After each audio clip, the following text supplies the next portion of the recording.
Boa noite, meus irmãos. É com muito amor e carinho que aqui nós estamos nesta noite. Um abraço a todos vocês do Grupo de Fraternidade Espírita André Luiz, em Santana do Ipanema. Que Jesus nos ampare, nos fortaleça e nos dê discernimento nesse momento tão difícil. Vamos trazer o tema A Família e os Laços de Amor. E nesse momento, nós percebemos que o momento assim, é bem propício, né, para o tema.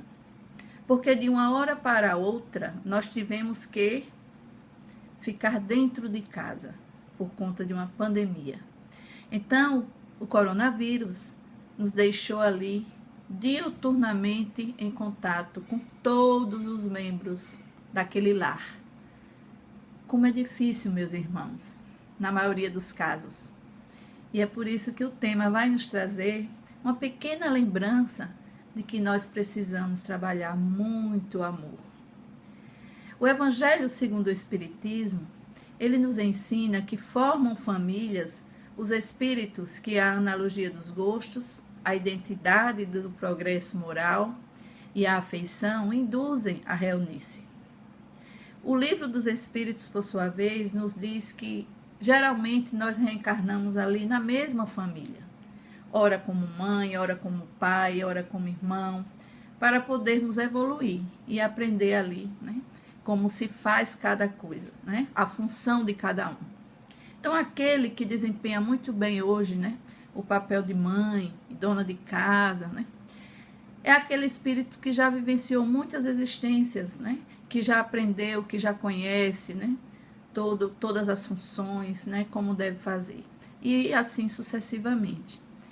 Então, meus irmãos, fica a pergunta para a nossa reflexão: o que nos resta se não o caminho do amor? O que nos resta se não amar, né, aquelas pessoas que estão ali dentro da nossa casa, do nosso lar, né, com personalidades tão diferentes? Então, nós precisamos colocar, né, a nossa renúncia, né, diante de tantas diversidades, né, diante das diversidades de personalidades. O caminho do amor é sempre a melhor opção. E amar, né, nem sempre é fácil, principalmente aqui nesse planeta Terra, onde o amor ainda é um amor bem diferenciado daquele amor sublime que Jesus, né, nos pede. Nós ainda não estamos nesse patamar. Então, o nosso amor é um amor egoísta, é um amor que prende, é um amor que cobra, é um amor que quer o outro, nos dando um retorno do afeto e de tantas coisas mais. No Evangelho, tem uma passagem de Mateus que diz assim: e todo aquele que tiver deixado casas, irmãos e irmãs, pai e mãe, em meu nome, receberá 100 vezes tanto e herdará a vida eterna. Quando Jesus falou isso, Jesus quis dizer que a pessoa que renuncia a si própria pelo outro, será feliz. E se a gente analisar, né, na miudeza essas palavras do Cristo, né, porque Cristo não queria que a gente deixasse pai, mãe, tudo para trás. Jamais. Né? Jamais Cristo falou exatamente isso assim, com esse significado. Né? Jesus pede para que a gente renuncie pelo bem do outro. É uma mensagem de renúncia. Então, quando a gente renuncia pelo outro no sentido de calar, resignar, compreender, entender o outro de uma forma que, como Cristo nos entende, da mesma forma que Cristo, né, nos deixa livre para viver e para decidir o que nós queremos, nós também devemos desejar fazer dessa mesma forma para o nosso ente querido.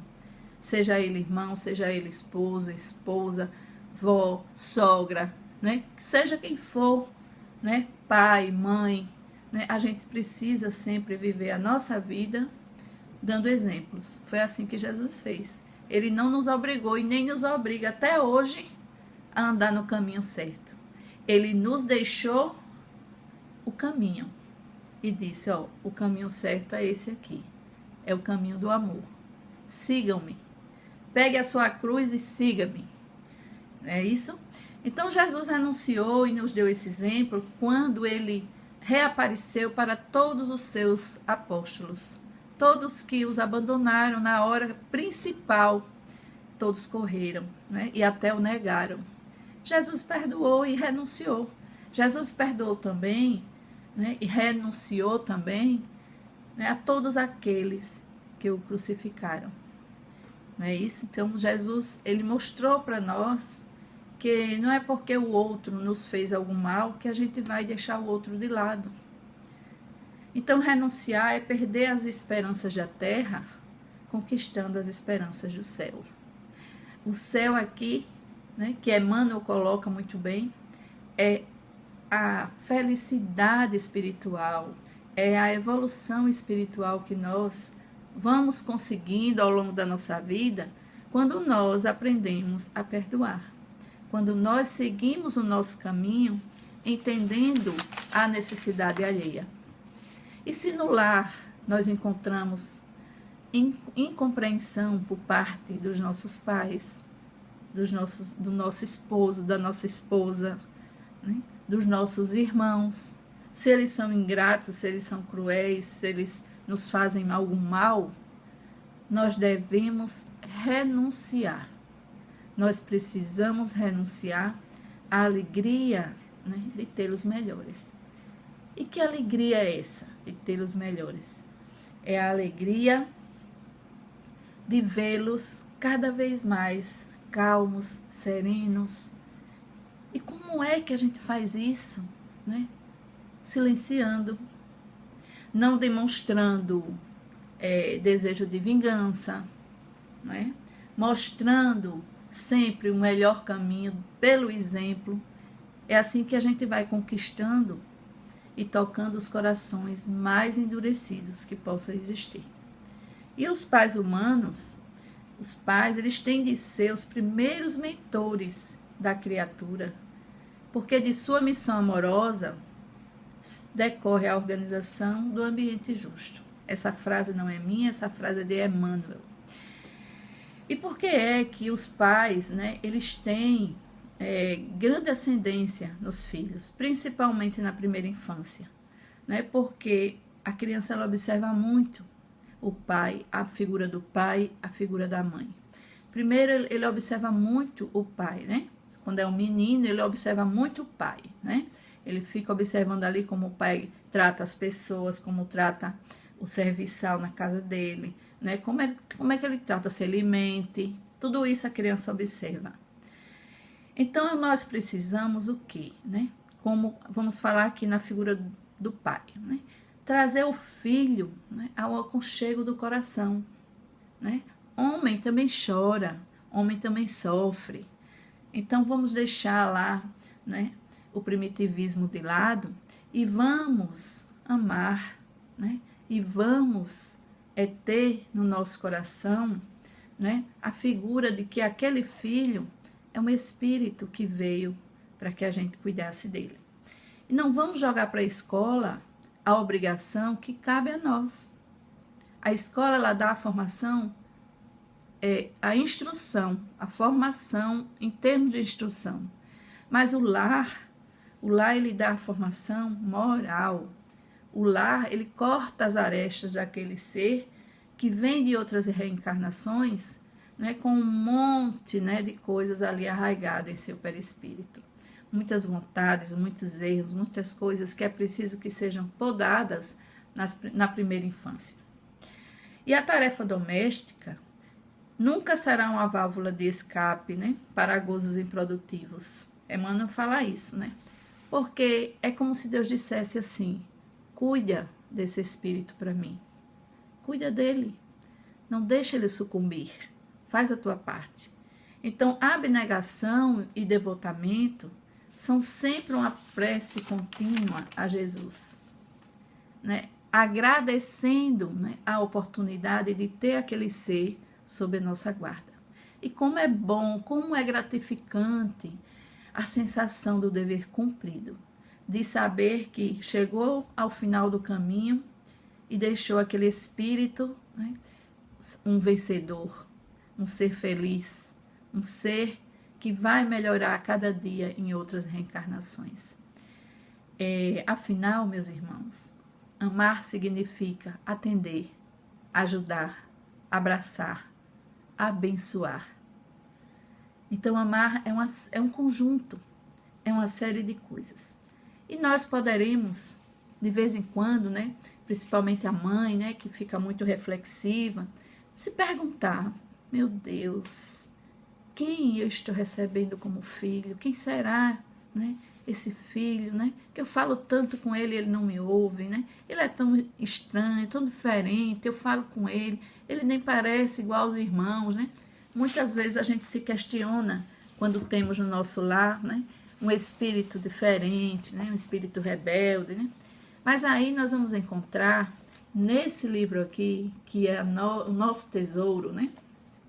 Aqui tem tudo, né, que a gente quer, todas as nossas dúvidas, né, para as nossas dores morais, estão aqui, o Evangelho segundo o Espiritismo. E aqui no capítulo 14, honrai a vosso pai e a vossa mãe, tem um trechinho endereçado a todos nós espíritas, e diz assim: ó espíritas, compreendei agora o grande papel da humanidade. Compreendei que, quando produzis um corpo, a alma que nele encarna vem do espírito para progredir. Inteirai-vos dos vossos deveres e ponde todo o vosso amor em aproximar de Deus essa alma. Esta é a missão que vos está confiada e cuja recompensa recebereis, se cumprirdes fielmente. Os vossos cuidados e a educação que lhes dareis auxiliarão o seu aperfeiçoamento e o seu bem-estar. No futuro, lembrai-vos de que Deus perguntará a cada pai e a cada mãe: que fizestes do filho confiado à vossa guarda? Então, meus irmãos, é bem claro aqui o Evangelho para nós, né? Ele mostra, assim, de uma forma, né, bem, né, que não resta dúvida para nós. E como é bom esse sentimento realmente de dizer assim: Senhor, obrigada, eu consegui, eu realizei, né, o vosso desejo. Então, nós precisamos lembrar que nem sempre nós reunimos, né, aqueles espíritos essencialmente afins, né? Geralmente a gente vem com alguns afins e vem com aquele diferente, né, que a gente chama a ovelha negra da família, né? Vem com um ou outro diferente, que é exatamente para trabalhar, para que ele aprenda com aqueles que já estão um pouquinho mais na frente, né? E deve ser desse jeito. Já pensou se fossem excluídos, né? Quando é que iriam aprender? Se a gente só aprende fazendo, a gente só aprende convivendo. Então, essa é a razão de que geralmente vem na família um espírito, né, não muito afim, né? Entra ali, né, gera aquela confusão, né? Mas no final todo mundo aprende, todo mundo evolui, todo mundo sai bem. Frequentemente, grandes inimigos do passado caminham conosco. Frequentemente. Então, se nós queremos auxiliar quem amamos, cultivemos a coragem de compreender e a paciência de esperar, porque ninguém muda o outro, meus irmãos. Nós mesmos, né, não mudamos. Então, essa espera pode durar a vida inteira. Quantos espíritos chegam, né, na espiritualidade, né, no mundo espiritual e tal, e olha para trás e diz assim: eu deveria ter escutado a minha mãe, né? Como foi bom a minha mãe falar aquilo para mim. Por que eu não vi? Mas ficou na memória, né? Porque a gente leva todas as nossas memórias. Nada se apaga, então nada fica perdido. E vocês poderiam perguntar: mas aí, Madalena, como é que a gente faz? Ora e pede luz para o entendimento, que vai chegar. Quando o momento estiver muito difícil, quando aquele filho estiver assim muito exaltado e não estiver compreendendo, ora. O tempo ocultou aquele espírito, né, por muito tempo, né, de outras existências e tal, de compromissos, mas a lei do retorno te oferece esse espírito de volta. E eis que ele ressurge como um filho. E aí nós podemos compreender, né, por que tantas desavenças na família, muitas vezes. E esse é um encontro marcado entre a tua esperança e a bondade de Deus. Deus dá realmente para que a gente possa ter uma chance de refazer o caminho. Mas se os pais têm compromissos com o filho, com aquele espírito que vem, né, como filho, os filhos também têm compromisso com os pais, né? Os filhos não são diferentes, têm o mesmo compromisso, porque nós trocamos os papéis. Ora viemos como pais, ora viemos como filho, com aqueles com os quais nós precisamos melhorar. Então, aquela historinha de não pedir para nascer, hein, não dá aqui, né? A doutrina espírita nos esclarece muito bem nos estudos, a lei da reencarnação, o planejamento reencarnatório, né? Que é tudo muito bem planejado. E nós concordamos sim, né?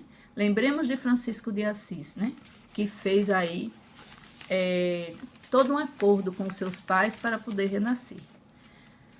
Nem sempre nós temos aqueles pais que nós desejaríamos ter.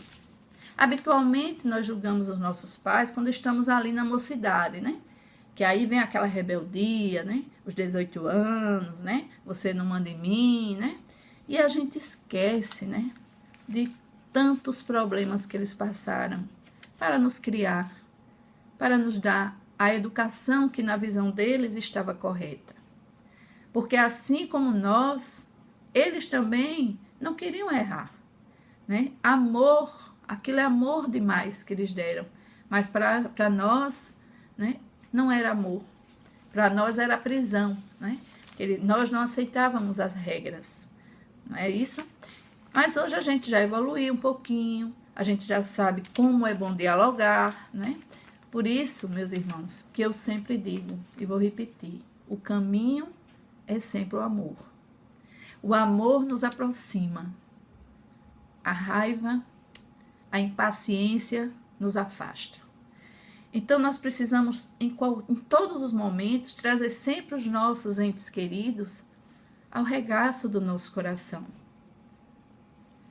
Se te encontras à frente de pais magoados, recorda aquele homem generoso que te colocou nos braços, que renunciou à juventude para te dar uma família e para te dar a chance de reencarnar. E daquela mulher que renunciou à própria vida para que pudesses viver. É muito bonito, né, o que o Evangelho nos traz e verdadeiro. A mulher, ela renuncia a tudo. Começa até pelo seu próprio corpo. A mudança hormonal, né, a mudança do estilo de vida, né. Então, a mulher, ela tem aquele papel, né, de gerar um filho, né, de fazer com que aquele espírito seja acoplado em seu perispírito para poder vir novamente reencarnar. E quando estiveres a ponto de censurá-los, lembra que renascestes e pede a Deus para abençoá-los. Meus irmãos, tenhamos muita cautela para não ferir a independência daqueles que amamos. Tenhamos cuidado, tenhamos paciência. E por isso, o próprio Evangelho nos pede: mães, abraçai o filho que te dá desgosto. Não deixe ele ir. Traz ele para pertinho de você. Pais, amem seus filhos. Não deixe ele ir embora também. Não deixe. Aproveite a oportunidade da bênção que é a paternidade. Filhos, como nos pede o Evangelho, honrai a teu pai e a tua mãe. Dá-lhes amor, carinho, atenção, hoje e principalmente na velhice. Protege-os, mostra o teu amor, perdoa-os pelos erros passados, a fim de que se cumpra o pedido de Jesus, que nos fez há mais de 2000 anos. Amai-vos uns aos outros, como eu vos amei. Jesus nos trouxe a lição do amor e já estamos passando da hora de vivenciar esse amor. Sejamos amor e possamos trazer os nossos familiares ao regaço do nosso coração. Meus irmãos, o momento nos pede isso: amor, paciência, coragem e muita fé. Muita paz para todos, que Jesus abençoe as nossas famílias, os nossos entes queridos, aqui e do outro lado, na espiritualidade também. Muita paz e muito obrigada pela atenção, pela paciência e pelo carinho. Até mais, até a próxima.